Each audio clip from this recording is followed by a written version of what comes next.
여러분 안녕하십니까, 유수입니다. 유상통 컴퓨터 일반 강좌 제1강 본격적으로 시작해 보도록 하겠습니다. 자, 열심히 공부하실 준비 되셨습니까?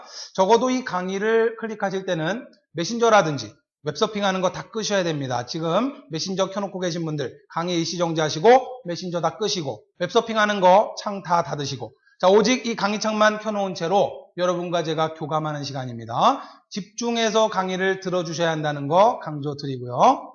자, 이번 시간 첫 번째 시간입니다. 여러분들과 첫 번째 만남이니까 가벼운 내용으로, 자, 1강 컴퓨터 시스템의 개요. 최근에 출제 경향으로 보자면 2000년도 중반 이후부터 좀 잘 출제가 안 되고 있어요. 그러나 2000년도 중반 이전에는 한 문제 정도씩 꼭 출제가 됐었는데 최근에는 조금 뜸합니다. 그렇지만 우리 앞으로 이제 공부하는 데 있어서 컴퓨터 시스템의 가장 기본적인 컴퓨터의 개요라든지 발전 과정, 이러한 컴퓨터의 역사, 이러한 것들을 가볍게 살펴보는 시간입니다. 유상통 컴퓨터 강좌 6회, 상쾌, 통쾌 아닙니까? 유쾌하게. 자, 이번 시간은 뭐 별로 긴장하지 마시고 여러분들과의 첫 만남이니까 유쾌한 마음으로, 즐거운 마음으로 강의를 즐겨주시면 됩니다. 우리 기왕에 공부할 거 즐기면서 공부하자는 이야기예요. 재밌게, 유쾌하게 공부하고, 그리고 중요한 내용은 제가 시험에 나올 수 있는 것들은 여러분들에게 찍어드릴 거니까 무조건 안 나온다라고 볼 수 없어요. 최근에는 뜸했지만 언제든지 컴퓨터 역사에서 출제될 문제들은 분명히 있기 때문에 제가 중요하다라고 강조드리는 내용들만 여러분들 제대로 정리하시면 될 것 같아요. 자, 내용상으로 어려울 건 없으니까 긴장하지 마시고, 그러나 집중해서 강의 들어주시기 바랍니다. 자, 그러면 본격적으로 이번 시간 어떤 내용 살펴볼 건지 내용 살펴보도록 하죠. 컴퓨터 시스템의 정의에 대해서 살펴볼 거고요. 자료와 정보의 개념. 세 번째로 컴퓨터 시스템의 발전 과정. 자, 과거에 이제 여기서 출제가 됐죠. 컴퓨터의 역사에서 출제될 만한 컴퓨터가 몇 가지 있어요. 자, 그 내용 정리하셔야 되겠고요. 컴퓨터 발전의 세대별 특징. 사실 큰 의미는 없지만 역시 시험 문제로 출제될 수 있는 내용이 있고요. 실제로 기출도 됐었죠. 자, 컴퓨터 시스템의 분류다라고 하면 여러 가지 분류 방법이 있는데 디지털 컴퓨터와 아날로그 컴퓨터의 분류, 디지털 컴퓨터와 아날로그의 개념이 무엇인지, 그리고 디지털 컴퓨터와 아날로그 컴퓨터의 특징이라든지, 자, 이런 것들을 여러분들 공부하시면 됩니다. 이번 시간 뭐 내용을 쭉 보시면 아시겠지만 제목만 봐도 별로 어려운 내용 없습니다. 컴퓨터의 역사에 대해서 쭉 살펴보는 시간이에요. 자, 가벼운 마음으로 즐겨주시기 바랍니다. 자, 본격적으로 강의 시작하겠습니다. 컴퓨터 시스템의 정의. 여러분 뭐 매일매일 컴퓨터 사용하고 계십니다. 지금 이 강의도 컴퓨터를 통해 보고 계시죠. 그런데 뭐 굳이 컴퓨터는 이런 것이다라고 정의를 따로 내린다는 자체가 뭐 별 의미가 없겠죠. 그죠? 자, 그러나 이 컴퓨터 시스템이라고 하는 용어가 어떻게 변천해 왔는지 그 정도만 살펴보고 가죠. 초창기 컴퓨터 시스템은 이러한 대형 컴퓨터 시스템이었죠. 그리고 지금의 컴퓨터와 같이 다양한 처리를 하는 것이 아니라 단순한 계산만 했단 말이죠. 지금 우리가 쓰고 있는 조그마한 계산기, 이 정도 역할밖에 못했어요. 그래서 초창기에는 컴퓨터라는 용어를 쓰지 않고 전자계산기라고 하는 용어를 사용했죠. 바로 그 전자계산기라고 하는 용어가 EDPS가 되는 거예요. 자, EDPS는 뭡니까? 일렉트로닉, 정기적으로 데이터를 뭐한다? 프로세스, 처리를 하는 시스템이다. 말 그대로 전자적으로 데이터를 처리하는 시스템, 전자계산기란 뜻이에요. 지금은 컴퓨터 개론이라고 이야기하고 우리 컴퓨터 일반이라는 과목을 공부하고 있잖아요. 과거에는 어땠어요? EDPS 개론 또는 전자계산기 개론이라고 불렀단 말이죠. 그러니까 초창기의 대형 컴퓨터 시스템은 크기는 무식하게 컸지만 다양한 처리를 하지 못하고 단순한 숫자 계산밖에 못했단 말이에요. 전자계산기라고 불렀다는 이야기죠. EDPS라고 불렀어요. 이갈리고 뒤집어지고 피 터지고 쇼킹한 과목입니다. 그러니까 과거에 EDPS 개론 하면 너무너무 어려워서 아주 그냥 지겨운 과목, 이갈리고 뒤집어지고 피 터지고 쇼킹한 과목이었어요. 지금 여러분이 공부하시는 바로 이 컴퓨터 일반 과목이 EDPS 개론 과목이에요. 그러나 저와 함께 공부하시면 유쾌하게 공부하실 수 있을 겁니다. 절대 이갈리고 뒤집어지지 않아요. EDPS 컴퓨터 알면 알수록 재미있는 기기입니다. 가급적 제가 재미있게 여러분들 컴퓨터의 환상적인 세계로 이끌어드리도록 하겠습니다. 자, 그러나 이제 최근에는 어때요? 이런 컴퓨터 시스템이 1975년도에 PC가 등장하면서 퍼스널 컴퓨터라고 하는 용어가 등장했죠. 그러면서 이제 EDPS라는 용어는 잘 쓰이지 않고 컴퓨터라고 하는 용어를 비로소 사용하게 됩니다. 컴퓨터라고 하는 용어는 컴퓨트에서 나온 거죠. 컴퓨트라고 하면 이건 뭐예요? 계산하다라고 하는 뜻이 있죠. 계산하는 장치. 말만 바꿨을 뿐이지 EDPS, 전자계산기, 컴퓨터 뭐 같은 의미죠. 우리 한글로 순수한 한국어로 하면 컴퓨터가 뭘까요? 샘틀입니다. 샘틀. 계산을 하는 기계. 북한에서는 비행기를 날틀이라고 한다면서요. 그죠? 그래서 계산하는 기계, 샘틀. 참 이쁜 이름인 것 같지만 거의 쓰이지 않고 있죠. 그죠? 컴퓨터 또는 PC라고 많이 이야기를 합니다. 자, 기억을 해두실 거는 이 PC는 몇 년도에 등장했냐면 이따 우리 나오겠지만 1975년도에 처음 등장을 했어요. 그래서 이제는 PC. 지금은 이제 PC가 어떻게 발전해 가고 있습니까? 스마트폰이라든지 뭐 아이패드나 갤럭시 탭과 같은 이런 타블렛 PC로 발전을 하고 점점 소형화되어 가고 있죠. 그리고 이 컴퓨터는 물론 여러분이 지금 사용하고 계시는 이러한 컴퓨터도 있지만 자, 이런 컴퓨터뿐만 아니라 자동차에도 컴퓨터 마이크로 프로세서가 들어가고요. 뭐 TV 안에도 컴퓨터 칩이 들어가고요. 여러분 휴대폰 안에도 컴퓨터 칩이 들어가고요. 그러니까 단순히 컴퓨터는 이 장치만으로 단정 지을 수가 없죠. 최근에는 우리 주변에 수많은 전자기기 내부에 컴퓨터 칩들이 들어가 있어요. 그죠? 그래서 이제 최근에는 뭐라고 써요? IT라고 하는 용어를 많이 쓰죠. 초창기에는 대형 전자계산기, 단순한 계산기다라고 해서 EDPS 이런 용어를 썼고요. 자, 이게 발전돼서 이제 최근에는 컴퓨터 또는 PC라고 하는 용어를 많이 사용했고 최근에는 그렇죠. IT라고 하는 용어를 많이 쓰고 있잖아요. 이쪽 부분이 하드웨어적인 개념이 좀 강하다면 IT라고 하는 용어는 뭐예요? 인포메이션 테크놀로지, 정보기술 아닙니까? 소프트웨어적인 기술을 중시한다는 의미예요. 그러니까 과거는 하드웨어가 중요했고 이제는 프로그램이 중요하다는 이야기죠. 물론 IT다라고 하면 무슨 뭐 프로그램만 만드는 것을 말하는 건 아니지만 하드웨어적 개발과 함께 소프트웨어 개발이 그만큼 중요해진 거죠. 그래서 현재는 이제 IT라고 하는 용어를 최근에 많이 쓰고 있는 겁니다. 자, 이해되셨죠? 자, 컴퓨터 시스템이라고 하는 용어는 이런 식으로 발전돼 왔더라 정도만 기억해 두시면 될 것 같아요. 자, 그러면 데이터와 정보의 개념에 대해서 잠시 살펴보죠. 자, 여러분 뭐 데이터다라고 하면 컴퓨터 입력값을 말하죠. 컴퓨터에 입력되는 입력값, 데이터. 그리고 인포메이션이다라고 하면 정보. 이게 뭐예요? 조금 전에 우리가 IT, 인포메이션 테크놀로지. 컴퓨터가 출력하는 출력값을 우리는 인포메이션, 정보라고 이야기하는 거죠. 자, 데이터의 학문적 정의가 뭐냐면 이렇게 정의를 내리고 있어요. 여러분 교재 보면 나오죠. 현실 세계로부터 측정해서 얻은 단순한 어떤 값이라든지 사실이라든지 어떠한 값을 말한다. 이게 데이터의 정의예요. 우리 현실 세계에서 발견돼서 나오는 어떠한 값, 밸류 또는 어떤 팩트, 사실.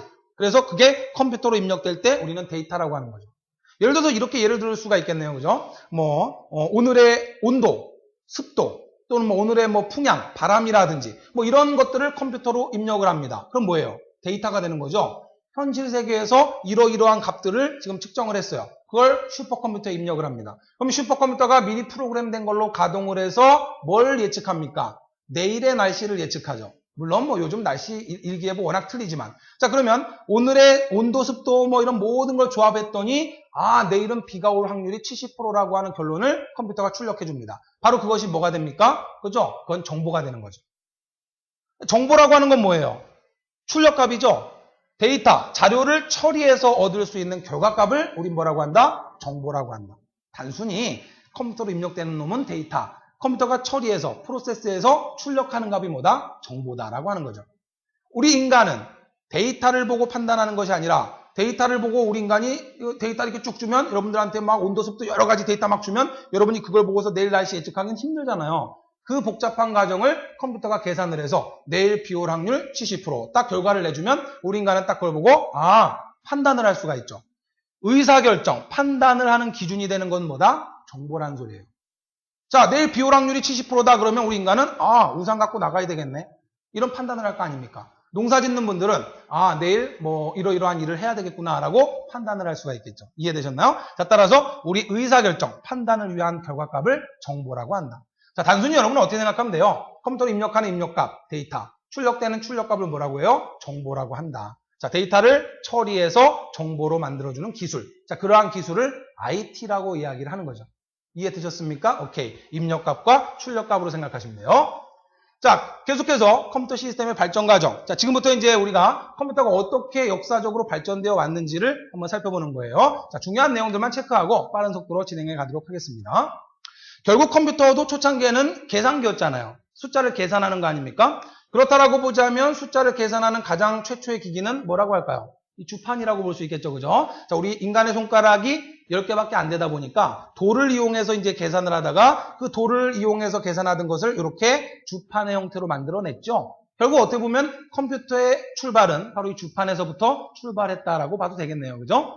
자, 이러한 주판이 이제 발전을 해서 이제 어떠한 기계 장치들로 만들어지기 시작합니다. 1600년대예요.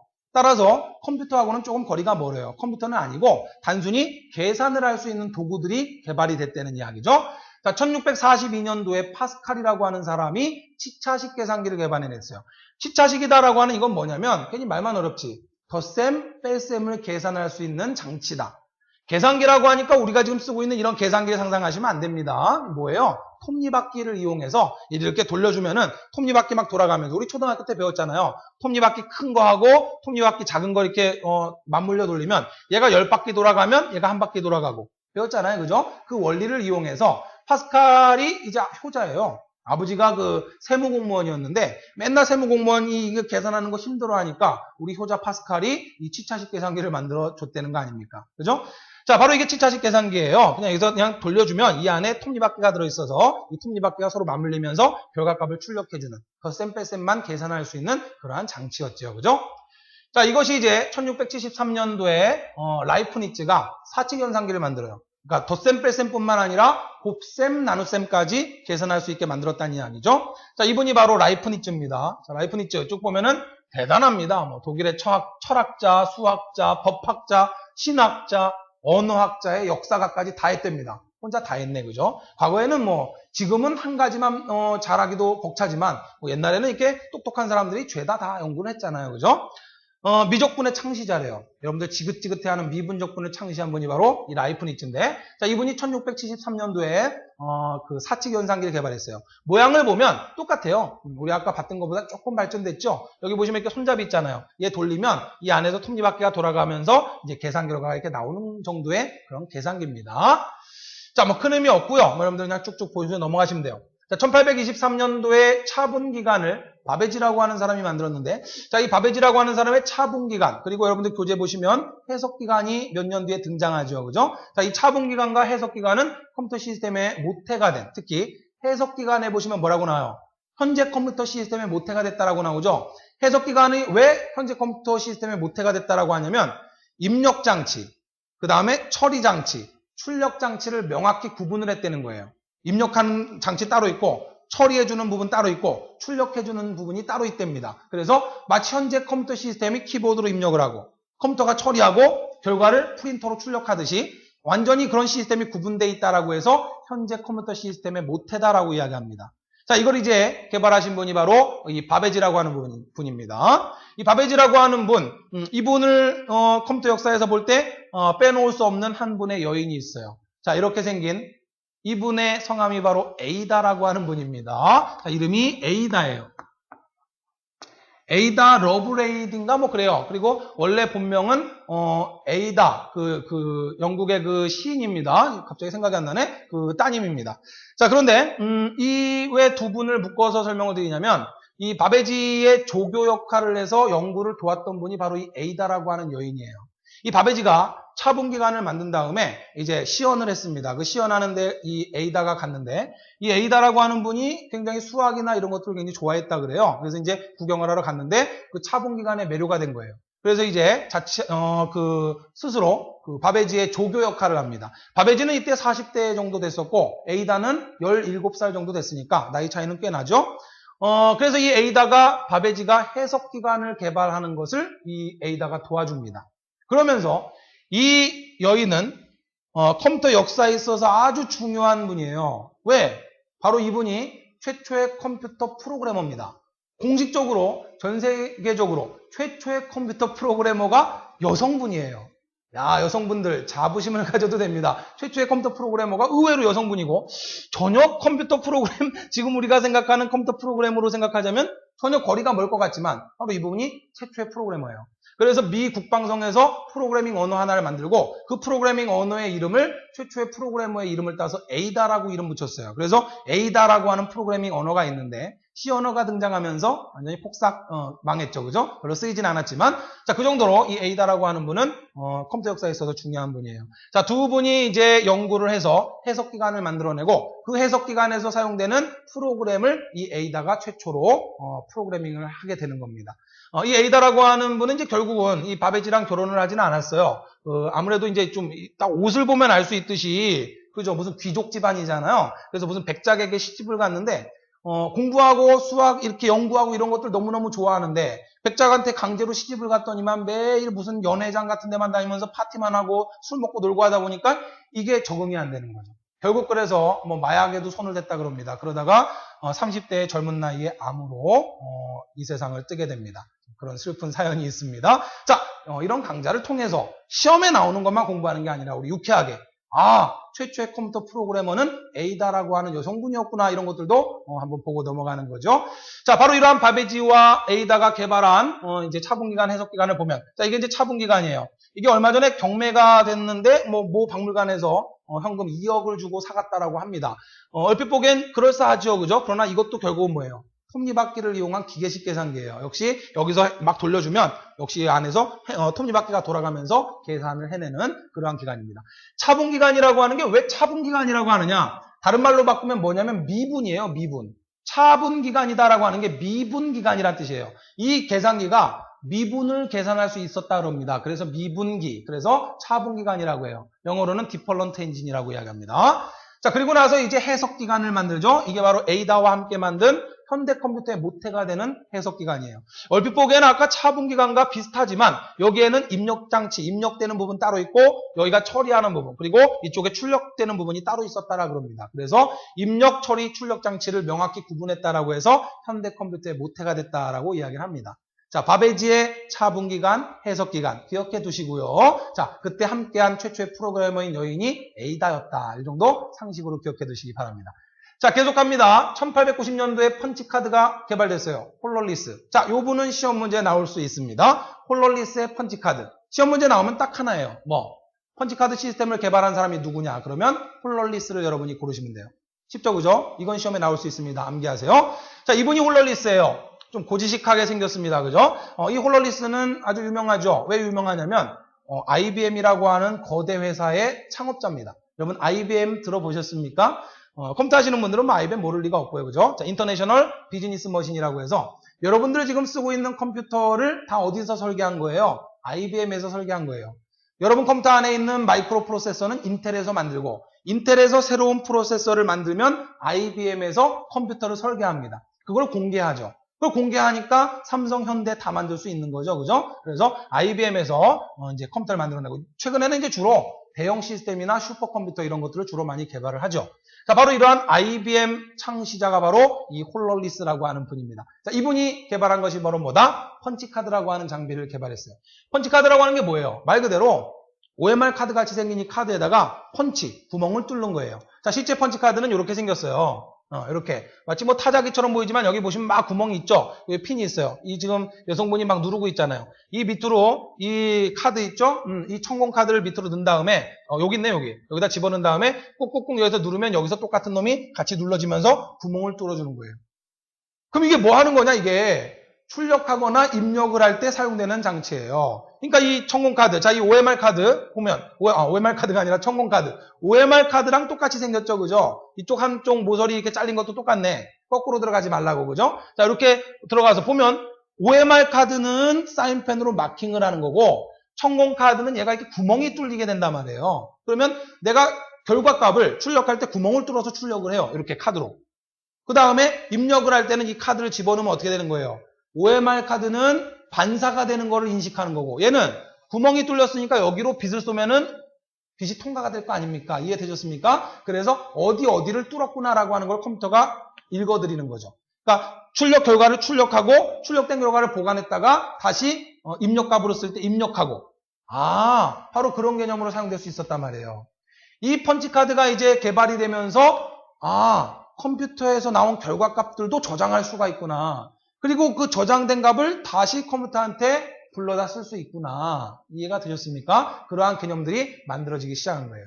실제로 여러분들 잘 알고 계시는 그 빌 게이츠 같은 경우도 이 그 펀치카드 시스템, 이 카드가 보통 한번 출력하면 이거 한 장이 아니라 막 수천 장씩 출력이 된단 말이에요. 그러면 그게 뒤섞이면 안 되니까 이걸 순서대로 맞추는 아르바이트를 처음 하면서 빌 게이츠가 컴퓨터와 그 인연을 맺게 됐다라고 합니다. 아시겠죠? 자, 펀치카드 시스템은 시험 문제 나올 수 있습니다. 누구? 홀롤리스가 개발했다는 거 중요 표시하시고 꼭 기억해 두시길 바래요.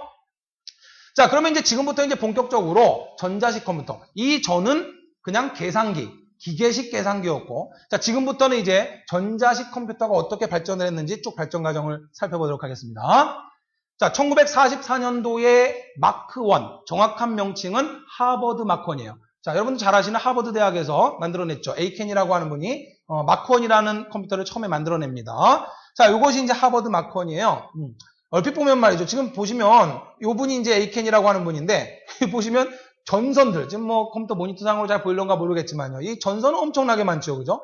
이 전선들을 전부 코드를 꼽아가지고 일일이 컴퓨터에 입력을 해서 키보드 같은 거 없습니다. 이때 컴퓨터가 무슨 전자계산기라니까 여러분 키보드도 있고 모니터도 있고 뭐 이런 생각하시면 안 됩니다. 이때는 키보드 이런 거 없어요.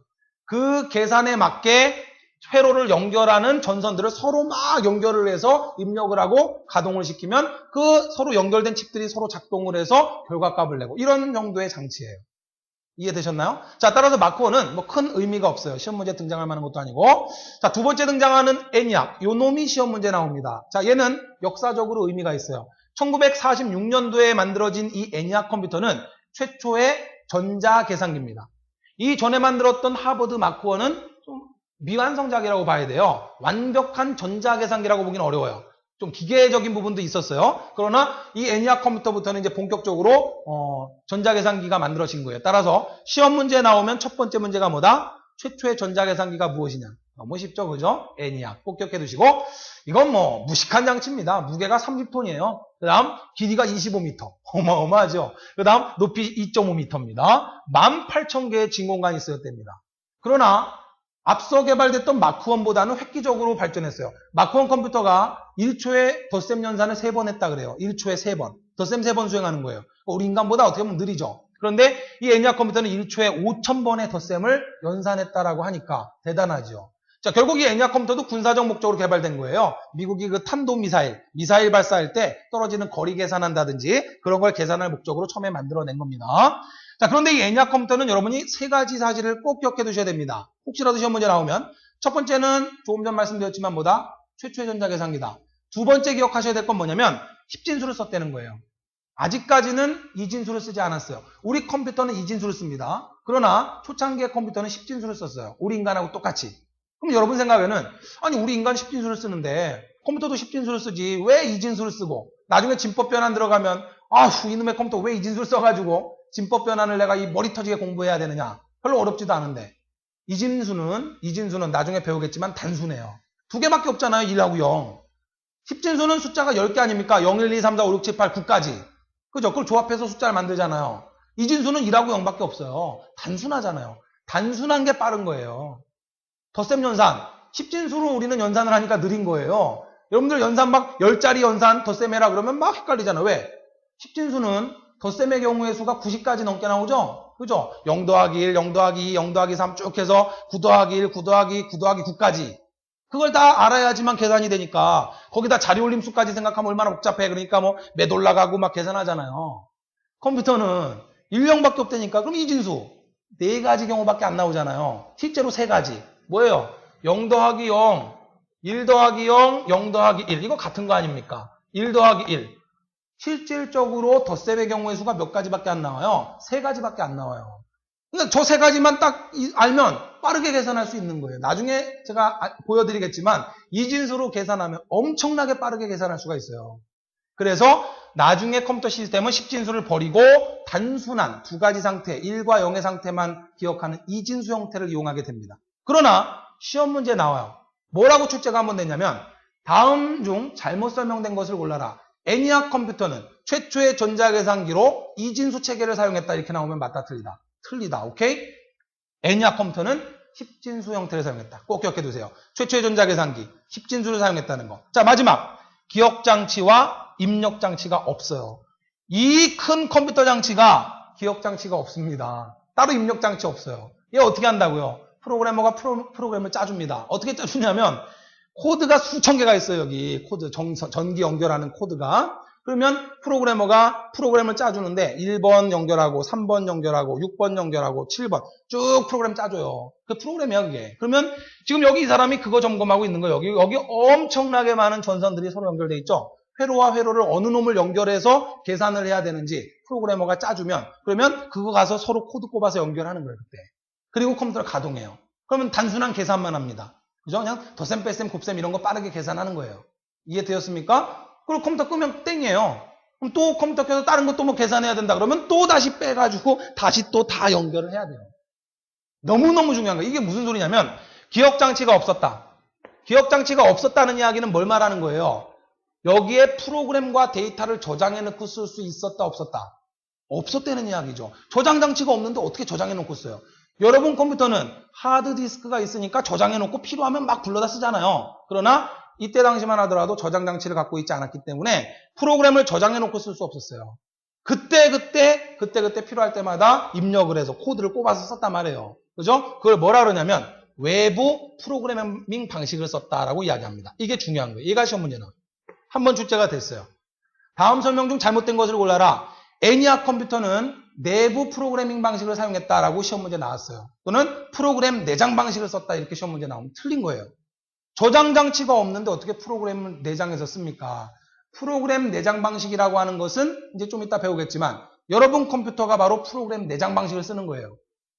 엑셀, 파워포인트 뭐 필요한 거 다 여러분 컴퓨터 하드디스크에 저장해 놓고 내가 필요할 때 따당 누르면은 실행되죠. 그죠? 저장해 놓고 필요할 때 불러다 쓴다는 개념이에요. 그걸 프로그램 내장 방식, 스토어드 프로그래밍 방식이라고 그러죠. 자, 그러한 방식을 애니악은 사용하지 않았다는 거. 됐어요? 외부 프로그래밍 방식을 썼다는 거 꼭 기억하셔야 됩니다. 내부 프로그래밍이 아니라 외부 프로그래밍. 그때 필요할 때마다 코드 연결해서 서로 전선 배선 연결해서 가동을 시켰다는 소리죠. 이거 한번 돌리려면 엄청난 그 준비가 필요한 거예요. 지금같이 그냥 버튼 하나 누르고 그냥 기다리다 보면 그것도 지겹죠. 요즘에 뭐 아이패드나 갤럭시 탭 같은 경우는 하드디스크 없잖아요. 그냥 키면 바로 켜져요. 그죠? 지금같이 그런 게 아닙니다. 이거는 컴퓨터 한번 돌리려면 준비하는 데만 며칠 걸려요. 그러다 보니까 웬만한 건 컴퓨터 처리할 수가 없는 거죠. 모아놨다가 컴퓨터 가동할 때 한꺼번에 처리하는 거예요. 이때 당시에 처리 방식을 뭐라 그래요? 일괄 처리라고 하는 거예요. 남성분들 빨래하기 귀찮아갖고 막 집어 던져놨다가 한 달에 한 번 그냥 돌리잖아요. 그죠? 너무했나? 한 달에 한 번은? 자, 바로 그걸 뭐라고 한다? 일괄 처리라고 한다. 이해되셨습니까? 오케이. 자, 따라서 세 가지 사실을 애니악 컴퓨터에서 반드시 기억을 하셔야 되는데 첫 번째는 뭐다? 최초의 전자계산기라고 하는 거. 두 번째는 뭐다? 10진수 체계를 썼다. 아직 2진수를 쓰지 않았어요. 세 번째는 뭐다? 외부 프로그래밍 방식을 사용했다. 프로그래밍 내장 방식을 사용하지 않았다. 세 가지 중요 표시해 두시고 꼭 기억해 두시기 바랍니다. 오케이. 자, 계속 가도록 하겠습니다. 자, 이 애니악 컴퓨터, 바로 이게 이제 애니악 컴퓨터 아닙니까? 그리고 지금 여기, 이 여인이 노트북 컴퓨터를 사용하고 있군요. 자, 물론 이 노트북은 이제 조금 더 작아져서 요즘에는 이제 스마트폰과 같은 거를 막 사용하고 있잖아요. 불과 1946년이니까, 지금으로부터 불과 한 50년 전입니까? 50년 전에 이러한 계산기였던 애니악이 지금 이런 형태까지 발전된 겁니다. 50년이라고 하는 세월 사이에 어마어마한 발전이 있었던 거죠. 실제로 크기뿐만 아니라 처리되는 능력을 보자면 얘는 그죠? 얘는 아까도 말씀드렸지만 기껏해야 1초에 덧셈 5,000번 수행하죠. 얘는 수억 번, 수십억 번의 연산을 수행한단 말이에요. 크기만 작아진 게 아니라 엄청난 기술의 발전이 있었다는 거죠. 그죠? 물론 또 앞으로는 더 소형화되고 더 능력은 좋아지겠죠. 자, 계속해서 보도록 하겠습니다. 버그라고 하는 용어 잠깐 살펴보고 갈게요. 자, 버그다라고 하면은 이제 영어 사전을 찾아보면 뭐 벌레, 나방이라고 하는 뜻이 있죠. 컴퓨터 시스템에서 버그다라고 이야기하면 프로그램에서 오류를 버그라 그래요. 내가 프로그램을 막 짰는데 프로그램 엔터키를 치는 순간 결과값이 안 나옵니다. 뭔가 잘못 짰겠죠, 그죠? 그 잘못된 부분을 버그라 그래요. 그리고 그 잘못된 부분을 일일이 찾아서 수정하는 작업을 뭐 한다 그래요? 디버깅한다. 디버그한다 그래요. 벌레를 제거한다. D 접두사가 붙으면 뭐 제거한다는 뜻이니까 벌레를 제거한다. 자, 컴퓨터 프로그래밍의 오류를 수정하는 것을 디버깅한다라고 이야기합니다. 그리고 컴퓨터 프로그래밍의 오류를 버그라 그래요. 이 용어가 왜 나왔느냐? 도대체 왜 컴퓨터 프로그램의 오류가 왜 벌레냐? 벌레와 같은 존재냐? 그게 아니고 바로 얘가 최초의 컴퓨터 오류예요. 얘가. 무슨 해군 장교라고 그러던데. 자, 이 사람이 컴퓨터 시스템을 가동하다가 이렇게 일지를 남긴 거예요. 그 일지에 여기 나방을 이렇게 테이프로 붙여놓고 여기 밑에 보시면은 보이실런지 모르겠지만 First actual case of bug being found라고 적혀 있어요. 최초의 버그가 발견되었다라고 이렇게 적어놨군요. 얘가 컴퓨터 시스템의 최초의 프로그램 오류예요.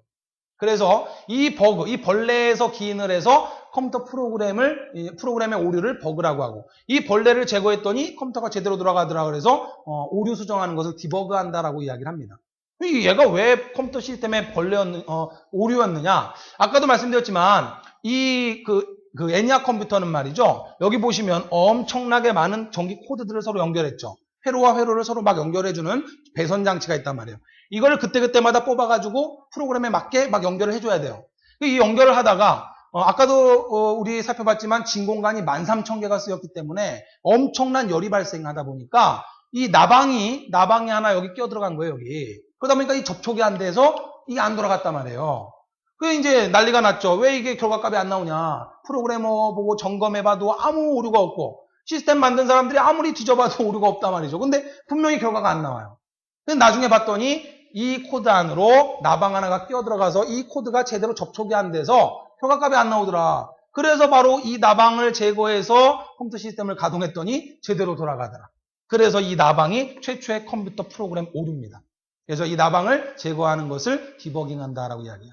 물론 이제 이게 책마다 좀 학설이 좀 다 달라요. 어떤 책에 보면은 아까 그 최초의 여성 프로그래머 에이다가 뭐 발견했다 이런 책도 있고 또 어느 책을 보면 애니악 컴퓨터를 가동하다가 발견됐다 이런 책도 있고 다 달라요. 그래서 인터넷 자료를 좀 찾아봤더니 미국 컴퓨터 박물관에 갔더니 이 자료가 있으면서 쭉 해설을 읽어보니까 정확히는 애니악 컴퓨터가 아니고 에이다도 아니고 아까 우리 마크 1 컴퓨터 있었잖아요. 마크 1 다음에 마크 2, 마크 3 컴퓨터가 하버드 대학교에서 개발됐는데 바로 그 마크 2, 마크 3 컴퓨터를 가동하다가 얘가 나왔다 그럽니다. 그러나 마크 1, 마크 2, 마크 3 컴퓨터나 애니악 컴퓨터나 방식은 다 똑같거든요. 다 코드 연결해서 회로를 서로 직접 배선으로 연결해서 컴퓨터를 돌린 거고 그 사이에 얘가 끼어 들어갔던 거기 때문에 여러분은 그냥 애니악 컴퓨터를 돌리다 보니까 이러한 오류가 나방으로부터 시작됐다. 기억을 해두시면 되겠죠? 자, 이런 컴퓨터 역사를 통해서 디버그라고 하는 용어가 이렇게 긴데 왔구나라고 하는 것도 상식으로 또 알고 넘어가면 좋겠죠? 자, 계속해서 1949년에 에드사 중요 표시하시기 바랍니다. 얘는 시험 문제 출제될 수 있는 1순위 컴퓨터예요. 우리 교재를 쭉 보시면 마크 1, 애니악, 에드사, 에드박, 유니박 여러 개의 발전 과정의 컴퓨터가 있는데 그 중에 출제될 수 있는 1순위 컴퓨터를 골라라 그러면 바로 이 에드삭을 고를 수 있어요. 자, 이 에드삭 컴퓨터는 윌키스라고 하는 분이 개발을 했는데 자, 이 에드삭 컴퓨터는 이렇게 생겼어요. 얘가 무슨 기능을 수행했길래 중요하냐? 자, 꼭 기억하셔야 될 게 뭐냐면 프로그램 내장 방식을 채택한 최초의 컴퓨터라고 하는 거 너무너무 중요한 거예요. 자, 프로그램 내장 방식을 사용했다. 지금 여러분 쓰시는 컴퓨터가 프로그램 내장 방식이라고 했잖아요. 그죠? 그걸 처음으로 채택해서 프로그램을 저장해 놓고 데이터를 입력해서 쓰는. 지금 여러분 그렇잖아요. 프로그램은 내장해 놓고 필요하면 불러오고 내가 필요한 데이터만 키보드로 입력을 해서 처리를 하죠. 바로 그러한 방식을 현대 컴퓨터와 똑같은 이런 방식을 채택한 최초의 컴퓨터가 뭐다? 에드삭. 에드삭은 뭐예요? 일렉트로닉, 정기적으로 데이터를 자, 이 S에 동그라미를 쳐두시면 돼요. 자, S가 뭔데요? 스토어, 저장한다는 뜻이죠.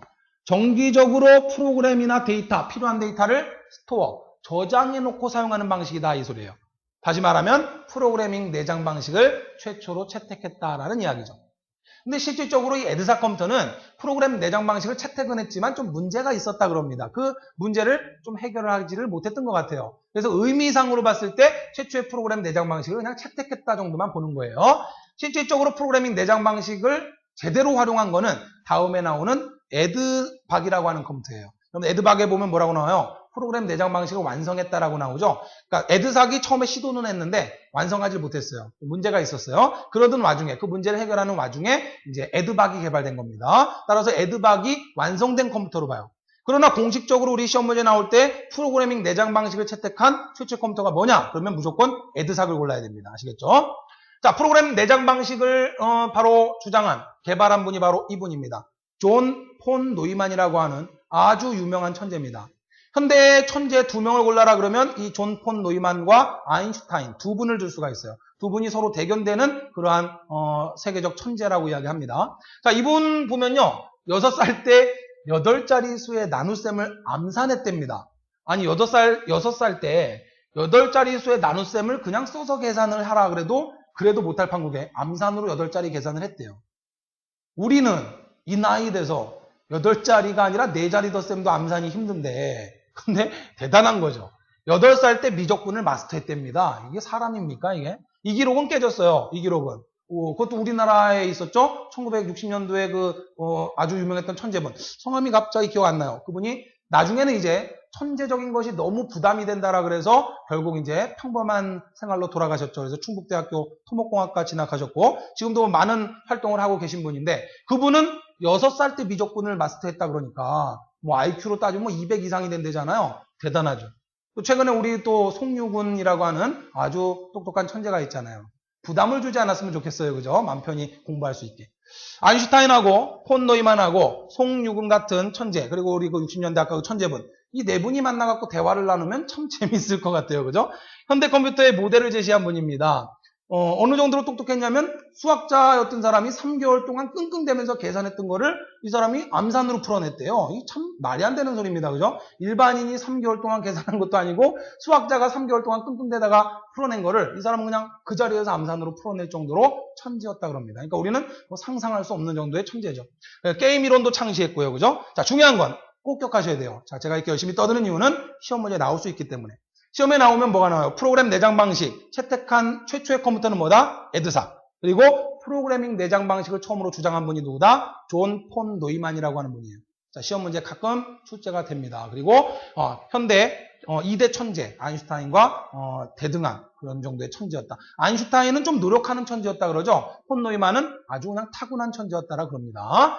자, 프로그래밍 내장 방식 꼭 기억해 두시면서 폰 노이만도 기억해 두시고요. 자, 1951년도에 에드박. 이 에드박은 사진이 좀 잘못 들어갔네요. 아까 에드삭이 들어가 버렸네요. 자, 이건 이제 에커트와 머클리라는 분이 개발을 한 건데 뭐 큰 의미는 없어요. 프로그래밍 내장 방식을 완성했다. 어떻게 보면 얘가 중요한데 시험 문제는 에드삭이 나와요. 꼭 기억해 두시고 의미로 보자면 이진수 체계를 사용했다는 거. 꼭 기억을 해두시기 바랍니다. 10진수를 버리고 이제 비로소 에드박 컴퓨터부터 이진수를 채택해서 지금의 컴퓨터가 계속해서 이진수를 사용하고 있는 거죠. 자, 여러분 아시다시피 앞서 말씀드렸지만 이진수는 단순합니다. 1과 0이라고 하는 두 가지 숫자밖에 없어요.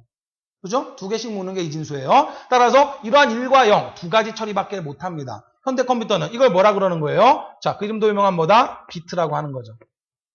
뒤에서 우리 자세히 공부할 겁니다. 자, 이진수를 채택한 최초의 컴퓨터는 에드박이에요. 에드박이 이진수를 채택했다 그게 중요한 게 아니라 그러면 애니악이나 에드삭은 10진수를 썼다는 이야기죠. 이해되셨습니까? 따라서 다음 중 잘못 설명된 것을 골라라. 애니악은 이진수를 썼다. 에드삭은 10진수를 사용했다. 틀린 거예요. 아시겠죠? 자, 그런 식으로 시험 문제 나오니까 기억해 두세요. 자, 1951년도에 이제 비로소 좀 컴퓨터 모양 같죠? 유니박이라고 하는 컴퓨터가 등장을 했어요. 에드삭과 유니박은 똑같이 51년도에 등장을 했기 때문에 뭐가 먼저 나왔다라고 하는 것을 좀 구분하기는 애매모호합니다. 자, 역시 에커트와 머큘리가 개발을 했습니다. 대단하죠? 자, 이제 컴퓨터하고 좀 비슷해졌어요. 그죠? 여기 보시면 뭐 이런 기기도 있고, 자, 모양새는 어느 정도 갖췄죠. 그죠? 유니박도 역시 시험 문제 출제될 수 있는 컴퓨터죠. 자, 이 유니박 컴퓨터의 의미는 뭐냐면 최초의 상업용 계산기다. 이게 무슨 소리냐면 유니박 이전에 애니악, 에드삭, 에드박 이런 컴퓨터들은 국가적으로 군사적 목적을 위해서 주로 사용된 거예요. 애니악 컴퓨터도 처음에 개발된 목적이 뭐예요? 탄도미사일을 발사했을 때 떨어지는 거리 계산을 한다든지 뭐 각도 조절을 어떻게 해서 발사를 하면 어디로 떨어지는지 이런 복잡한 계산을 하기 위해서 처음에 애니악이 개발된 거기 때문에 다 군사적인 목적으로 주로 쓰였다는 이야기죠. 그런데 이제 유니박이 나오면서부터 이 유니박이 미 통계국에서 인구조사하거나 이런 데 이제 사용이 됐단 말이죠. 따라서 최초로 상업적인 용도로 어떠한 군사적 목적의 용도가 아니라 상업적 용도로 활용되기 시작했다라고 하는 그러한 의미를 가지고 있어요. 따라서 시험 문제에 나올 수 있는 또 중요한 컴퓨터가 유니박이에요. 첫 번째 1순위는 뭐예요? 1순위는 에드삭이 중요합니다. 프로그래밍 내장 방식을 채택한 최초의 컴퓨터. 그 다음 최초의 상업용 전자계산기가 뭐냐라고 나오면 유니박이 나오게 되는 거예요. 오케이? 꼭 기억해 주세요. 자, 이렇게 해서 이제 컴퓨터의 발전 과정을 쭉 봤어요. 그러면 이제 시험 문제에 뭐 나올 거 그죠? 뭐 유치하게 옛날에나 이런 게 나왔지 최근에 문제 낼 거 얼마나 많은데 이런 거 나오겠습니까? 그러나 혹시라도 한 문제 나왔을 때 여러분 맞춰내셔야 되겠죠? 에드삭 꼭 기억해 두시고 그 다음 유니박을 꼭 기억해 두세요. 그 다음 순서 마크1, 하버드 마크1, 그 다음 애니악, 에드삭, 에드박, 유니박. 이게 헷갈리실 때는 마크는 자 마크라고 하는 미국 사람 이름을 생각하세요. 마크라는 놈이 약삭 빠른 놈이다 이렇게 생각하시면 되죠. 마크는 약삭 빠른 놈이다. 약 애니악, 싹 에드삭, 박 에드박. 됐죠? 그렇게 기억하시면 헷갈리지 않습니다. 자, 그러면 컴퓨터의 세대별 특징을 좀 볼게요. 근데 이 부분은 사실 의미가 없어요. 왜냐하면 컴퓨터를 세대별로 구분하는 주요 그 기준은 뭐냐면 중요하게 사용된 소자가 뭐냐. 다시 말하면 지금으로 치자면 중앙 처리 장치죠. 컴퓨터에서 처리 장치로 사용된 소자가 뭐냐? 이 소자에 따라서 구분을 하는 건데 주로 10년 단위로 발전을 해왔어요. 40년대 1세대, 50년대 2세대, 그 다음에 60년대 3세대, 70년대 4세대. 그 이후는 전부 5세대로 보는 거예요. 왜냐하면 4세대 이후로 지금까지는 계속해서 여러분들 쓰고 계시는 CPU, 마이크로 프로세서를 계속 썼기 때문에 더 이상의 CPU 변화가 아직은 없어요. 그죠? 그래서 아직도 계속 5세대는 진행 중인 걸로 보는 겁니다. 전공서적도 보면은 이 기준이 다 애매해요. 따라서 세대별로 구분하는 이게 명확치가 않습니다. 그래서 과거에는 출제가 좀 됐지만 최근에는 출제 비중도가 많이 떨어진 거예요. 그러나 명확한 내용들이 있어요. 그것들은 몇 가지 기억을 해두셔야 됩니다. 제가 중간중간 설명드릴 거예요. 자, 1세대가 이제 1940년대입니다. 처음 컴퓨터가 등장한 그러한 때죠. 자, 1세대 때 컴퓨터의 처리 장치의 주요 소자로 쓰인 것은 바로 이 진공관이에요. 진공관, 튜브라고 하는 거죠.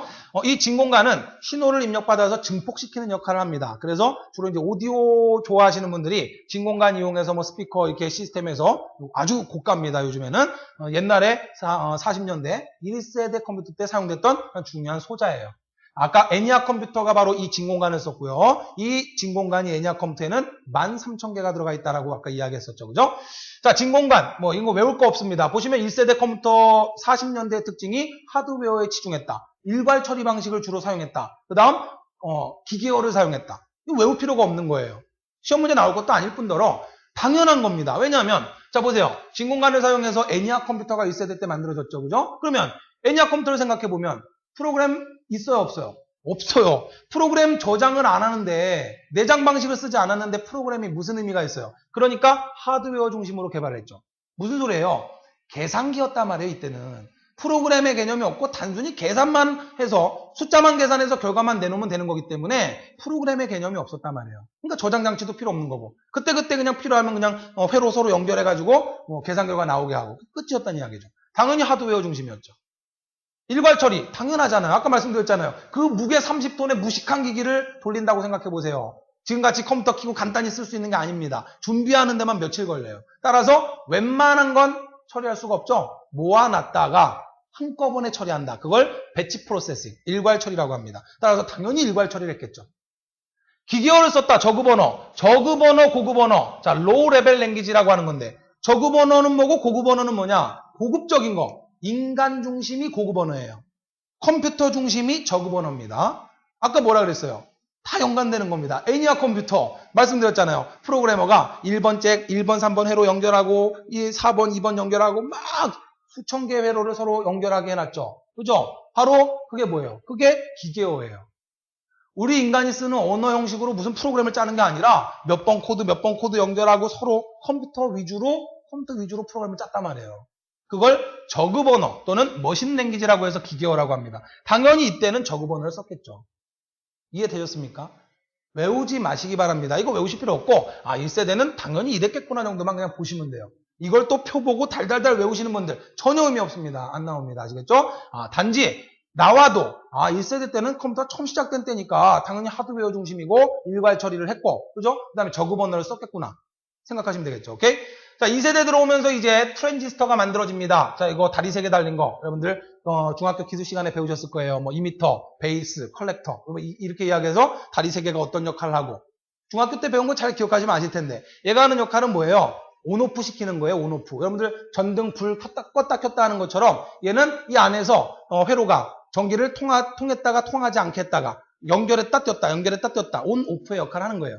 그게 바로 컴퓨터에 아까 말씀드렸던 1과 0의 디지털 신호와 대응이 되는 겁니다. 아시겠죠? 뒤에서 우리가 배울 거예요. 자, 이 트랜지스터를 이용해서 전기를 흘려보내지 않고 이런 식으로 해서 뭔가 처리 결과를 만들었어요. 그래서 2세대에 사용된 주요 소자는 트랜지스터라고 하는 소자입니다. 이 트랜지스터도 역시 이제 라디오에 들어가죠. 이거로 라디오 만들어가지고 떼돈 벌어서 거대 기업이 된 게 지금의 소니 아닙니까? 이제는 소니가 좀 휘청거리고 있죠. 뭐 삼성으로 인수되네, 뭐 애플이 인수하네 어쨌네 뭐 그런 소문들이 돌 정도로 좀 그렇지만 어쨌든 거대 기업이죠. 자, 이 소니가 이걸로 돈 번 겁니다. 아시겠죠? 자, 트랜지스터를 2세대 때 사용했어요. 소프트웨어 개발에 이제 중점을 두기 시작합니다. 프로그램의 개념. 컴퓨터로 계산만 할 게 아니라 컴퓨터 프로그램도 저장해 놓고 쓸 수 있으니까 다양한 결과를 처리할 수 있는 프로그램을 만들자라고 해서 소프트웨어 개발에 중점을 뒀죠. 운영체제도 만들어졌고. 그죠? 운영체제 OS 두 글자 아닙니까? 2세대 때 만들어졌어요. 외우지 마세요. 시험 문제 안 나옵니다. 그냥 쭉 보시는 거예요. 그런 것들이 있구나 정도만 보시는 거예요. 다 우리가 앞으로 배울 용어입니다. 멀티 프로그래밍. 여러 프로그램 돌리는 거. 여러분 컴퓨터. 그 다음 온라인 실시간 처리. 이때 사실 50년 대인데 무슨 온라인으로 지금 인터넷처럼 막 연결된 그런 개념이 아닙니다. 그냥 컴퓨터 그냥 서로 연결해서 전기신호 주고받아서 컴퓨터와 컴퓨터가 전기신호로 뭔가 주고받을 수 있다는 그 정도의 의미예요. 시작됐다는 이야기죠. 그 다음 고급 언어. 이때부터 이제 고급 언어, 포틀란이라고 하는 언어와 코볼이라고 하는 언어가 만들어졌어요. 과거에는 이제 컴퓨터 공부할 때 포틀란, 코볼을 많이 공부했지만 지금은 이제 뭐 거의 쓰일 일이 없는. 자, 이 포틀란과 코볼 같은 경우는 우리 인간 중심의 언어예요. 우리 과거에 아까 저급 언어 막 몇 번째과 몇 번째 연결하고 막 이렇게 프로그램 짜는 게 아니라 이제 마치 우리 인간이 쓰는 언어 형태로 A는 10이다 이런 식으로. 그죠? 영어 알파벳, 이퀄이라고 하는 기호, 10이라고 하는 숫자. 우리 인간이 쓰는 언어 형태 그대로 프로그램을 짜도록 만들었죠. 그걸 뭐라 그래요? 고급 언어라고 이야기하는 거죠. 따라서 우리가 지금 알고 있는 프로그래밍 언어는 전부 뭐다? 하이레벨 랭귀지, 고급 언어가 되는 겁니다. 오케이? 됐어요. 자, 2세대 특징 그냥 그렇게 보시면 됩니다. 3세대. 자, 3세대 들어오면서 이제 이러한 IC, 집적 회로라고 하는 칩이 만들어지기 시작합니다. 이걸 뭐라 그래요? 집적 회로. 인터그레이티드 서킷이라 그래요. 집적을 시킨다는 소리가 뭐예요? 안으로 집어넣는다는 뜻이죠. 집적을 한다. 이 회로 안에 트랜지스터, 우리 2세대 때 쓰였던 트랜지스터가 이 안으로 응축이 돼서 들어간 거예요. 몇 개를 넣었느냐? 그걸 집적도라고 하는 거예요. 이해되셨죠? 그죠? 자, 집적된다라고 하는 거는 모은다는 소리입니다. 똑같은 단위 면적 안에 몇 개나 집어넣을 수 있느냐 이걸 말하는 거예요. 3세대 때 10분할 처리를 개발했어요. TSS, 타임 쉐어링 시스템이라고 하는데 이런 것들이 이제 뒤에서 이 개념이 뭔지 다 배웁니다. 근데 예를 들어서 이 10분할 처리 시스템 같은 경우에 교재마다 또는 전공 서적마다 애매해요. 3세대 때 만들어졌다는 서적이 있고 4세대 때 만들어졌다는 서적이 있어요. 다 틀려요. 따라서 이런 거 외우는 거 의미가 없어요. 통상적으로는 3세대로 보는 게 일반적으로 맞아요. 자, 10분할 처리는 타임 쉐어링 시스템. 세 글자 아닙니까? 여기 보시면 경영정보 시스템. 이게 뭐야? MIS. 세 글자. OMR. 여러분 OMR 카드 아시잖아요. 시험 답안지. 그죠? OCR. 세 글자가 많죠? 이런 것들이 전부 3세대 때 만들어졌어요. 그렇다 그래서 또 이거를 또 TSS, MIS, OMR, OCR 3세대 이거 외우는 거 아닙니다. 안 나와요. 최근엔 이런 거 안 나옵니다. 그냥 3세대 때 집적회로 다시 말하면 이제 칩이 만들어지기 시작했다. 마이크로 프로세서가 만들어지기 시작했다. 됐습니까? 그것만 기억해 두시면 돼요. 오케이. 4세대로 넘어갑니다. 자, 4세대가 이제 1970년대인데 아까 제가 잠깐 말씀드렸지만 1975년도에 뭐가 등장했다? PC가 등장했어요. 알테어 8800이라고 하는 PC가 최초로 등장하면서 자 4세대 때 이제 비로소 PC가 등장한다. 여러분 쓰고 계시는 컴퓨터, PC와 같은 이러한 컴퓨터가 4세대, 70년대 중반에 등장을 한다. 오케이? 꼭 기억을 해두시고 자 4세대 때는 이렇게 LSI라고 하는 Large Scale Integrated 고밀도 집적회로. 집적회로는 집적회로인데 그런데 아까 거보다 더 좋아진 거죠. 그럼 고밀도로 집적을 했다. 이게 무슨 소리예요? 아까 집적회로가 5,000개를 넣었다면 이제 얘는 몇 개를 넣는다? 5만 개를 넣는다. 이런 소리예요. 똑같은 크기의 회로 안에 트랜지스터나 또는 뭐 저항이나 이런 여러 가지 회로를, 여러 가지 논리 게이트 회로를 얼마나 많이 집어넣느냐를 말하는 거거든요. 그러니까 고밀도로 집적했다 이 소리는 이 똑같은 크기 안에 훨씬 많은 개수의 회로를 집어넣게 됐다는 소리죠. 더 좋아진 거죠. 오케이? 자, 따라서 뭐라 그런다? Large Scale Integrated, LSI라 그래요. 꼭 기억해 두세요. 그 다음, 개인용 컴퓨터 등장했다. 얘가 시험 문제에 과거 2000년대 초반에 한 번 나왔어요. 요거 중요 표시하세요. 자, 1975년도에 PC가 처음으로 등장했다. 꼭 기억해 두시고. 자, 개인용 컴퓨터가 이때 등장했으니까 마이크로 프로세서도 당연히 이때 만들어졌고요. 분산 처리가 이때 개발되기 시작했어요. 자, 이런 거 외우지 않으셔도 됩니다. 단지 딱 하나 기억하세요. PC가 몇 년도에 등장했다고요? 1975년도에 등장했어요. 그게 몇 세대? 4세대. 요것만 딱 기억하면 됩니다. 시험에 나올 건 그거밖에 없어요. 오케이? 됐어요.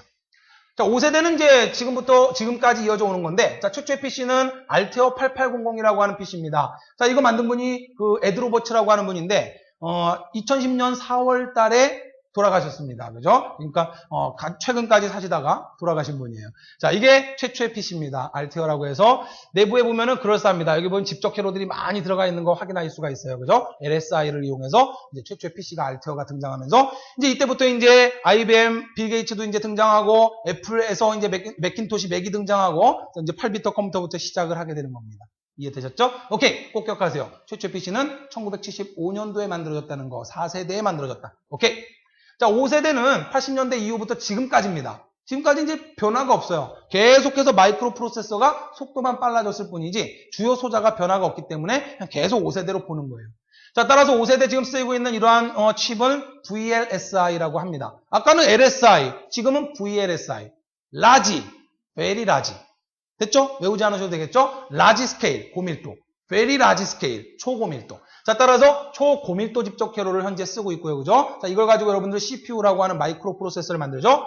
현재 컴퓨터는 이제 인공지능, Artificial Intelligence, AI라 그래요. 영화 AI도 있었잖아요. 자, 이런 인공지능 시스템이라든지 또는 뭐 패턴 인식이라든지 또는 퍼지 컴퓨터를 개발한다든지 바로 이 퍼지 컴퓨터가 인공지능을 탑재한 컴퓨터를 말해요. 퍼지 집합에서 기인된 거예요. 나중에 설명드릴 기회가 있을 겁니다. 자, 그래서 현대 컴퓨터는 이러한 것들이 개발되어 오면서 이제 스마트폰이라든지 점점 이제 소형화가 되면서 고성능화되어 가고 있죠. 됐습니까? 오케이. 자, 세대별 구분 쭉 봤어요. 40년대부터 현재까지 5세대까지 쭉 구분을 봤는데 외우실 필요 전혀 없습니다. 그냥 분기별로 그렇구나 정도만 이해하시고 앞으로 우리가 공부할 용어들이 등장하니까 이러이러한 용어가 있구나 정도만 맛보기로 보시면 됩니다. 자, 하나 기억하실 건 뭐냐면 이제 세대별 주요 소자의 발전 과정을 보셔야 돼요. 요건 시험 문제 나온 적 있고 출제될 수 있으니까. 1세대 진공관, 2세대 트랜지스터, 3세대 집적회로 IC, 4세대 고밀도 집적회로 LSI, 그 다음 5세대 초고밀도 집적회로 VLSI.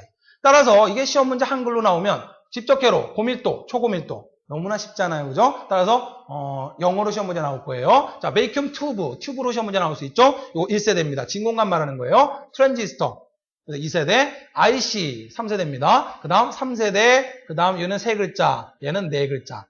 그리고 아까 설명드렸지만 large, very large. 됐죠? 오케이. 따라서 이 순서가 시험 문제에 출제될 수 있고요. 출제가 한번 된 적이 있습니다. 자, 그 다음 연산속도 단위에 대해서 좀 살펴볼까요? 연산속도 단위를 먼저 봐야 되나요? 그럴까요? 하나 넘어간 것 같은데 연산속도 먼저 보겠습니다. 자, 우리 이제 컴퓨터가 얼마나 빠르게 처리하느냐 이 속도를 나타내는 단위 1세대부터 사용된 단위가 쭉 있죠. 그죠? 그래서 이걸 처음에 읽을 줄 아셔야 돼요. 이 뒤에 있는 S는 세컨드, 초라고 하는 뜻이고요. 얘는 밀리, 마이크로, 나노, 피코 이거 뭐라고 읽을까요? 펨토라고 읽어요. 펨토. 그 다음 얘는 아토세컨드라고 읽습니다. 시간 단위예요. 시간은 짧을수록 좋은 거죠. 처리 속도는 짧을수록 좋은 거잖아요. 그죠? 자, 따라서 이쪽으로 올수록 느린 거예요. 이쪽으로 올수록 느린 속도 단위고 이쪽으로 올수록 속도가 고속일 때 사용하는 단위예요. 무슨 소리인지 아시겠죠? 그죠? 자, 일단 읽을 줄 알아야 됩니다. 밀리, 마이크로, 나노, 피코, 펨토, 아토. 읽을 줄 아셔야 되겠고요. 자, 그 다음 의미를 기억하셔야 돼요. 자, 밀리세컨드다라고 하면 10의 마이너스 3승. 얘는 마이너스 6승. 얘는 마이너스 9, 마이너스 12, 마이너스 15, 마이너스 18. 이렇게 됩니다. 그러면 10의 마이너스 3승이다 라고 하는 거, 뭐 수학 오래전에 하신 분들은 또 헷갈릴 수 있으니까. 자, 이거 뭘 말하는 거예요? 10의 3승분의 1을 말하죠. 10의 3승분의 1이면 뭘 말한다? 1000분의 1을 말하는 겁니다. 따라서 1000분의 1초를 말하는 거예요. 0.0001초라는 뜻이에요. 1ms다 그러면 0.0001초마다 하나씩 처리한다 이 소리예요. 그 다음 마이크로세컨드다 10의 마이너스 6승 10의 6승분의 1이니까 0이 6개네요. 하나 둘 셋 넷 다섯 여섯. 자, 요거 분의 1이니까 얼마예요? 100만분의 1초예요. 100만분의 1초.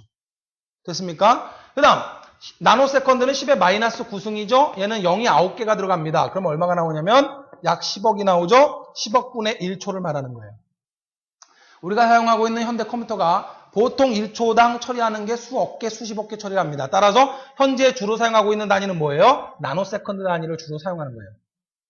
그러나 이제 고성능의 슈퍼컴퓨터나 이런 데로 넘어가면 펨토, 피코, 펨토, 아토세컨드 이런 식으로 그 용어를, 단위를 사용할 수가 있는 거죠. 그러면 이제 이게 시험 문제에 나오는 말이죠. 이게 몰라서 틀리는 게 아니라 자, 연산속도 단위 얼마든지 시험에 출제될 수 있겠죠. 그죠? 그러면 여러분들 시험 문제 출제됐을 때 이걸 덜렁대다가 틀리는 거예요. 절대 여러분들 신중하게 문제 푸셔야 됩니다. 무슨 소리냐면 시험 문제를 꼼꼼히 읽으셔야 돼요. 연산속도 단위가 느린 거에서 빠른 순서대로 나열된 걸 골라라. 그러면 얘가 느린 거예요. 얘가. 그죠? 얘는 1000분의 1초 아닙니까? 얘는 100만분의 1초고 얘는 10억분의 1초 아닙니까? 오케이? 이쪽으로 올수록 뭐다? 이쪽으로 올수록 빠른 거예요. 느린 거에서 빠른 순서대로 올바르게 나열된 걸 골라라 그러면 이렇게 골라야 되는 거고 빠른 거에서 느린 순서대로 골라라 그러면 이렇게 가야 되는 겁니다. 아시겠죠? 따라서 절대 이거 덤벙대시면 안 됩니다. 자, 밀리, 마이크로, 나노, 피코, 펨토, 아토초 쭉 순서대로 기억을 해두시고요. 그 다음 1ms가 빠를까요? 1000ms가 빠를까요? 이게 빠를까요? 얘가 빠를까요? 얘가 더 빠르죠. 1ms는 1 곱하기 1000분의 1초 아닙니까? 1 곱하기 1000분의 1초니까 어떻게 되는 거예요? 0.0001초 아닙니까? 얘는 1000ms니까 1000 곱하기 1000분의 1초잖아요. 1000 곱하기 1000분의 1초니까 얘는 결국 뭘 말하는 거예요? 1초를 말하는 거예요. 헷갈리지 않죠, 그죠? 밀리세컨드가 1000분의 1을 말하는 거니까 1ms는 1 곱하기 1000분의 1초. 1000분의 1초예요. 얘는 1000ms다 그러면 1000 곱하기 1000분의 1이니까 결국 1초가 되는 거예요. 오케이? 따라서 얘가 더 빠른 겁니다. 여러분들 인터넷으로 뭐 다운받을 때 또는 여러분 인터넷 속도 측정할 때 밀리세컨드라고 하는 단위가 메뉴에 있어요. 여러분들 유심히 보셨는지 모르겠지만 나중에 우리가 핑 신호 날리고 이런 거 테스트해보면 실습해 볼 겁니다. 따라해보시면 그러면 밀리세컨드가 나와요. 내 인터넷 속도를 측정하는 건데 그 밑에 나오는 속도가 작을수록 빠른 거예요. 내가 나중에 인터넷 속도 측정을 해봤더니 밀리세컨드가 나오는데 얘가 막 속도가 막 100단위로 나온다. 느린 거예요, 이거는. 얘가 속도가 작을수록 빠른 겁니다. 이런 것들이 응용돼서 시험 문제 출제될 수 있단 말이에요. 개념을 꼭 이해하시기 바랍니다. 자, 저장 용량 단위는 뭐 여러분들 잘 알고 계실 거예요. 킬로바이트. 자, 이때 바이트라고 하는 거는 영어 한 글자를 말하는 거예요. 영어 한 글자. 킬로, 그 다음 메가바이트, 기가, 그 다음 테라바이트. 여기까지는 잘 아실 거예요. 그죠? 근데 이 뒤에는 좀 생소하죠? 페타바이트. 그 다음 엑사바이트라 그래요. 자, 이거는 우리 여러분들 표 하나로 묶어서 제가 정리를 해드렸을 겁니다. 우리 컴퓨터 속도 단위하고 또 반대예요. 얘들은. 그죠? 얘들은 어때요? 자, 얘는 10의 3승. 마이너스 3승이었죠, 아까. 그죠? 근데 얘는 3승이에요. 얘는 6승, 9승, 12승, 15승, 18승을 의미합니다. 저장 용량을 따질 때 우리가 이 단위를 쓰죠. 자, 그러면 10의 3승이라는 이야기는 뭐예요? 10의 3승이라는 이야기는 1000이라는 뜻이죠. 1000. 됐습니까? 그러니까 뭐예요? 1kB다 그 소리는 영어 1000자를 저장할 수 있다. 그런 이야기예요. 그 다음 메가바이트는 아까 했었잖아요. 얼마입니까? 100만을 말하죠. 100만. 따라서 메가바이트다 그러면 영어 100만 자를 저장할 수 있다. 1메가바이트는 영어 100만 자를 말하는 거예요. 기가바이트는 1기가바이트다 그러면 이건 뭐예요? 10억 자를 저장할 수 있다는 소리예요. 1초에 영어 10억 자를 저장할 수 있다. 됐습니까? 오케이. 이런 의미로 보시면 됩니다. 그런데 여기서 좀 주의하셔야 될 게 하나 있어요. 우리가 10의 3승, 6승, 9승 이런 식으로 정리를 했지만 그러나 실질적으로는 약 10의 3승이죠. 정확히 10의 3승이 아니에요. 무슨 이야기냐면 1kB는 1000바이트가 아니다 말이에요. 대략 1000바이트죠. 대략 1000바이트. 그러니까 대략 1000바이트니까 뭐라고 하는 거예요? 대략 10의 3승 바이트라고 얘기하는 거죠. 정확히는 1000바이트가 아니에요. 정확히는 얼마입니까? 정확히는 1024바이트죠. 1000이 넘어요. 자, 왜? 컴퓨터는 이진수를 쓰기 때문에 10의 3승을 쓰지 않는 겁니다. 무조건 2 단위를 써야 돼. 이진수니까. 그래서 2의 10승이에요. 2의 10승. 자, 2의 10승은 1024니까 1024바이트가 정확한 거예요. 그러니까 1kB는 약 10의 3승, 약 1000바이트다라고 하는 거예요. 정확히 말하면 얼마예요? 2의 10승 바이트예요. 얘가 시험 문제 나와요. 헷갈리시면 안 됩니다. 메가바이트는 약 10의 6승 바이트예요. 100만. 그러나 정확히는 100만이 넘어요. 1024 곱하기 1024니까 100만이 넘어요. 따라서 약 10의 6승 바이트. 정확히 말하면 2의 몇 승? 20승 바이트가 되는 거예요. 시험 문제 뭘로 나올지 몰라요. 자, 그 다음 기가바이트는 10의 9승. 정확히는 얼마? 2의 30승 바이트예요. 테라바이트는 10의 12승. 정확히는 2의 40승. 페타바이트는 얼마입니까? 10의 15승. 정확히는 2의 몇 승? 50승이에요. 그 다음 엑사바이트는 10의 18승. 정확히는 얼마? 2의 60승. 여러분들 교재 보면 이 뒤에 또 있어요. 제타바이트도 있고 요타바이트도 있어요. 요타바이트 같은 경우는 신기술 용어로도 나올 수 있으니까 옆에 정리해드렸으니까 교재 보시길 바랍니다. 자, 따라서 얘가 시험 문제 나왔을 때 킬로바이트 10의 3승 또는 2의 10승 뭐로 나올지 몰라요. 10의 3승 1000이죠. 2의 10승은 1024입니다. 아시겠죠? 그 다음 메가바이트는 10의 6승 100만이죠. 약 100만이에요. 정확히는 100만이 넘어요. 따라서 정확히는 2의 20승이에요. 단위가 뭘로 나올지 모르니까 시험 문제 신중하게 푸셔야 됩니다. 얼마든지 쉬울 것 같지만 또 나올 수 있는 부분이고요. 자, 그 다음 순서가 나올 수 있죠. 여러분들 자격증 공부하셨다거나 하면 아마 여기까지는 외우실 거예요. 뭘로 외웠어요? 갈매기털로 외웠잖아요. 갈매기털. 갈매기털. 우리는 이제 여기까지 외워야 돼요. 적어도. 컴퓨터 일반 이 정도까지 나올 수 있으니까. 자, 따라서 이렇게 오시면 되겠죠. 갈매기털 뽑았더니 액 하고 갈매기가 뒤지더라. 뭐 이렇게 외우시면 되겠네요. 그죠? 갈매기털 뽑았더니 액 하고 뒤지더라. 자, 페타바이트, 엑사바이트입니다. 기억해 두시기 바라요. 자, 반드시 암기하시기 바랍니다. 자, 집적도에 따른 IC의 구분을 볼게요. 자, 이제 IC라고 하는 집적회로. 이 집적회로 안에, 똑같은 크기의 집적회로 안에 얼마나 많은 회로를 넣을 수 있느냐. 그 집적도라고 하는 거죠. 자, 집적도. 똑같은, 우리 이게 IC 회로들을 지금 보고 있는 거예요. 자, 우리 IC 회로다 그러면 뭐 이렇게 조그만한 회로지만, 그 안에 엄청나게 많은 그러한 트랜지스터라든지 저항이라든지 이런 회로들이 들어가 있죠. 그걸 집적도라고 하는 거죠. 자, 집적도에 따라서 우리가 이렇게 5가지로 구분을 합니다. 자, 첫 번째 SSI. 여기서 여러분들 중요 용어만 보시면 돼요. Small Scale Integrated. MSI, Medium, 중간. 그 다음 LSI, Large Scale, Large. 그 다음 VL, Very Large. 자, 그 다음 UL, Ultra Large. 자, 현재 우리가 쓰고 있는 건 뭡니까? ULSI죠. 여러분 마이크로 프로세서는 바로 ULSI에 해당됩니다. 시험 문제 한번 출제가 됐습니다. 뭐가 출제됐을까요? 그렇죠. 필요한 게 출제가 돼야죠. 얘가 출제됐죠, 얘가. 시험 문제 뭐라고 출제됐냐면 여러분들 기출문제 보시면 나올 거예요. 집적도 100만 개 이상의 집적 회로를 무엇이라고 하느냐? ULSI, Ultra Large Scale Integrated라고 합니다. 오케이? 됐어요. 자, 컴퓨터의 분류 보겠습니다. 컴퓨터의 분류 여러분 교재 보시면은 뭐 성능에 따른 분류, 사용 목적에 따른 분류, 그 다음 입력되는 데이터 형태에 따라서 이렇게 구분을 하죠. 첫 번째로 성능에 따른 분류. 시험 문제 나올 게 없어요. 가장 성능 좋은 컴퓨터 뭐예요? 슈퍼컴퓨터. 가격 수백억대, 약 500억 정도 하는 대형 컴퓨터 시스템이죠. 그죠? 자, 슈퍼컴퓨터 제일 좋은 겁니다. 처리 속도 제일 빠르고. 그 다음 메인프레임 컴퓨터라고 하는 게 있죠. 메인프레임 컴퓨터는 뭐예요? 주로 대기업에서 사용하는 대형 컴퓨터예요. 그러니까 슈퍼컴퓨터보다는 한 단계 낮은. 아까 우리가 봤던 IBM이라든지 이런 대형 컴퓨터를 만드는 회사에서 주로 많이 만듭니다. 자, 그거보다 조금 성능 낮은 건 미니 컴퓨터라 그래요. 워크스테이션이라고 하죠. 그죠? 자, 이런 미니 컴퓨터. 얼핏 보면 여러분 PC하고 비슷하지만 PC보다는 조금 더 성능이 좋은 그런 컴퓨터입니다.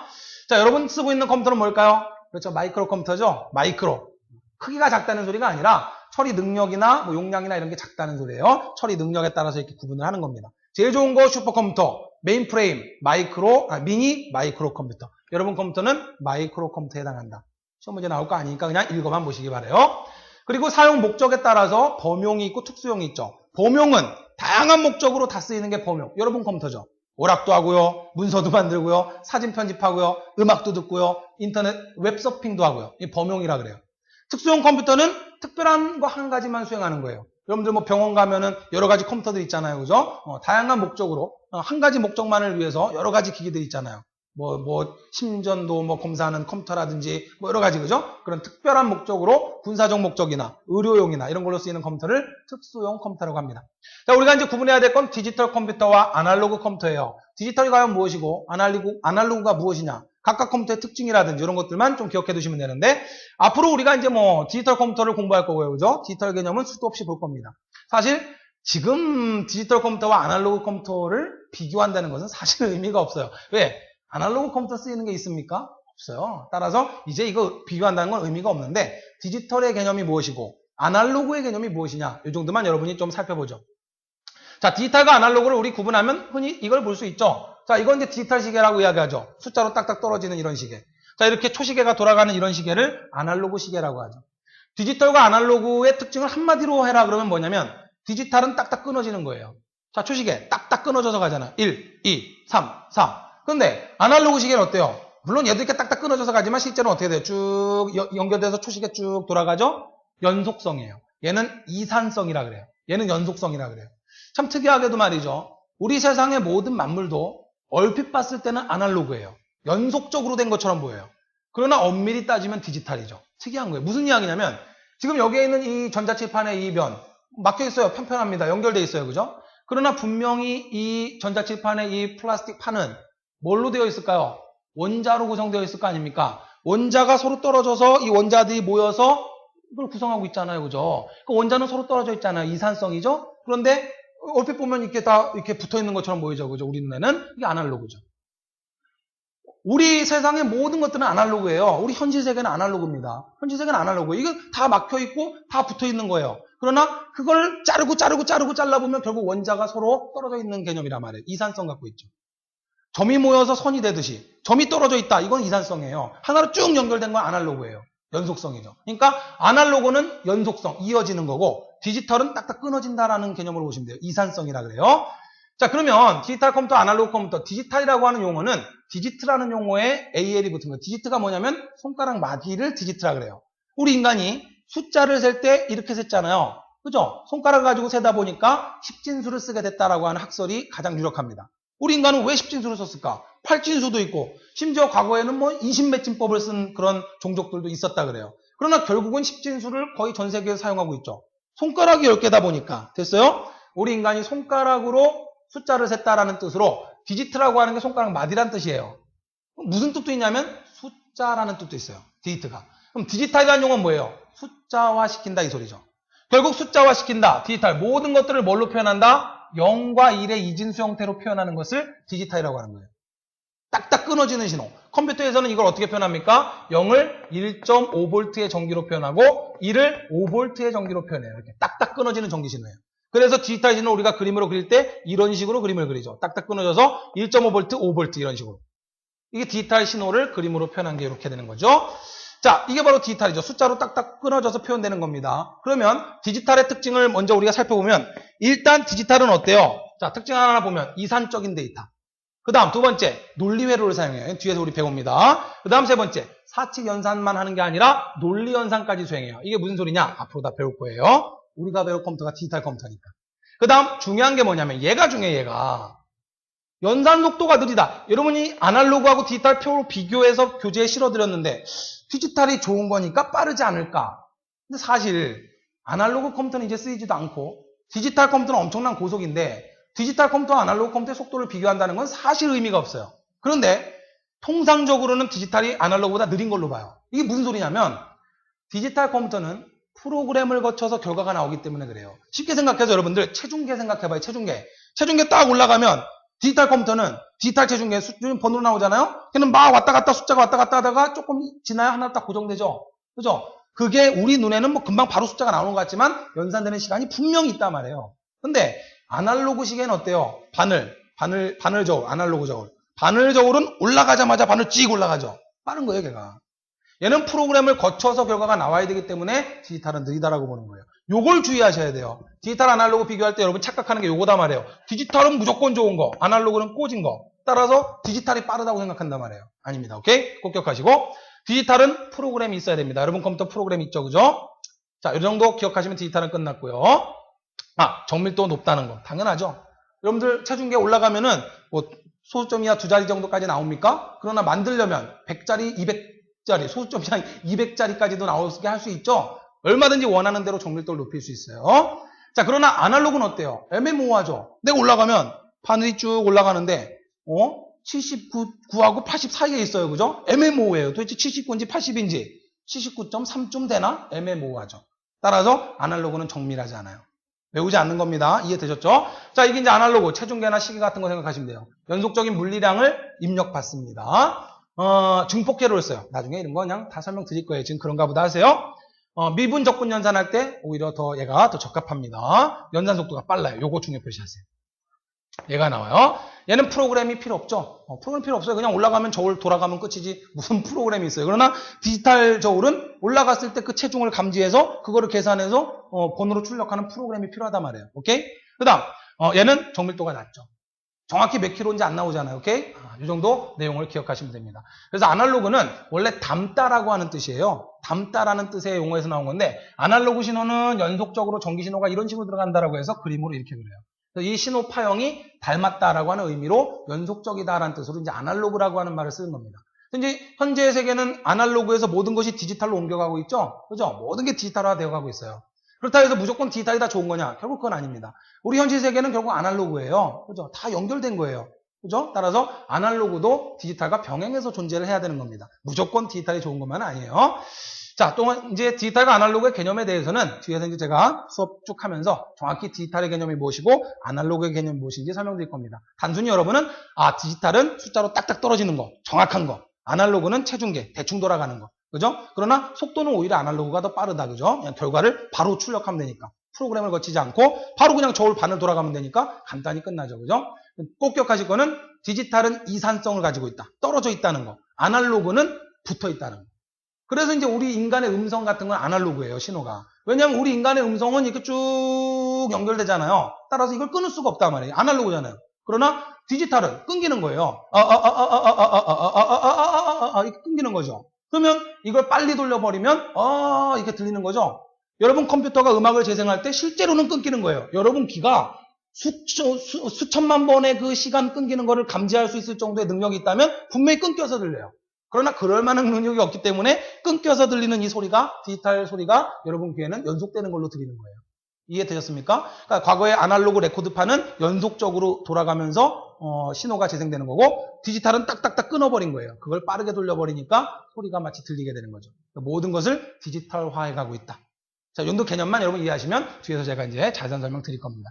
자, 이번 시간 여러분들과 컴퓨터 시스템의 개요라든지 역사라든지 이런 것도 쭉 살펴봤고, 제가 중요하다라고 말씀드린 내용들만 체크해 두시고 그것만 암기하시기 바랍니다. 첫 번째 시간이니까 여러분들과 그냥 서로 이렇게 눈 맞추는 정도의 그런 시간으로 정리를 했습니다. 자, 이 다음 시간부터 이제 본격적으로 실제 출제될 수 있는 논리회로 부분부터 들어가도록 하겠습니다. 고생하셨고요.